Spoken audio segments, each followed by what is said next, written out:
మాలల మాలల కార్యకర్తలు అసలు కార్యకర్తల సమావేశంలో మాలలు జరిగిన అన్యాయం ఏ రాష్ట్రం వచ్చినా మాలలకు న్యాయం చేయలేదు. ఉమ్మడిగా ఉన్నప్పుడు ఉమ్మడిగా ఆంధ్రప్రదేశ్ తెలంగాణ ఉమ్మడిగా ఉన్నప్పుడు జనాభా లెక్కలు అప్పుడు తీసిన జనాభా లెక్కలు ఇప్పుడు తెచ్చి వర్గీకరణ చేసింది. మేమేమంటున్నామంటే మీరు వర్గీకరణ చేసిన జనాభా లెక్కల్లో మాకు అన్యాయం జరిగింది.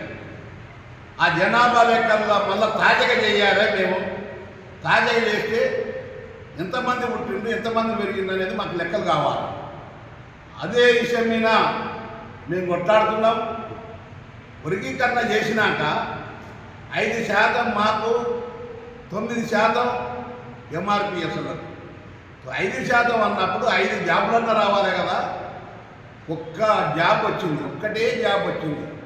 ఇంత అన్యాయం అవుతున్నారు మాలలు, తీరని అన్యాయం అవుతున్నారు. చదువుకొని రోళ్ళపొడి తిరిగి మేము ఓట్లు వేసి గెలిపించిన పార్టీ మాకు ఇదేనా న్యాయం చేసేదని మమ్మల్ని ఏ ఊర్లకు జిల్లాలకు రాణిస్తలేరు.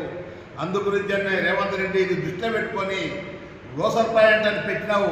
ఆ రోసర్ పాయింట్ని ఇమ్మీడియట్గా సవరించాలని మేము కోరుతున్నాం.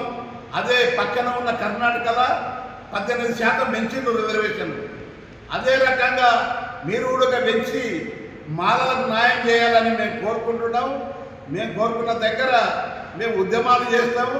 అదేవిధంగా మేము నవంబర్ 2వ తారీఖు నాడు మాలల రణబేరి సభకు కదిలి రావాలి. అందరూ ఎవరు టిఫిన్ ఆలే, ఎవరు నీలబట్టలు ఆలే తీసుకోవాలి, ఎవరి శాంతి ఆలే కట్టుకోవాలి.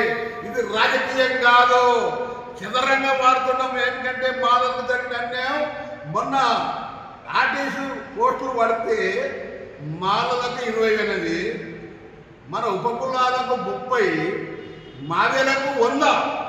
అంత అన్యాయం జరుగుతుందంటే ఇంకా తీరని అన్యాయం జరుగుతుంది. ఇంకా రాబోయే కాలంలో ఇంకా అన్యాయం జరుగుతుంది. అందుగురించనే పిలుపునిస్తున్నాం ఈ సభకు. ఇదే కన్నా వెంకటస్వామి మినిస్టర్ గారు వస్తున్నారు ఈ సభకు, జేబేరి సభకు. అందుగురించనే అందరూ ఎవరి బాటలో ఎవరి నీళ్ళ బాటలు సర్ది కట్టుకొని ఇంటికి ఇద్దరు రావాలని మేము పిలుపునిస్తున్నాము. కోరుకుంటున్నాం. అందరు కదిలి రావాలి, మాలలు సంఖ్యను చెప్పుకొని రావాలని కోరుకుంటున్నాం.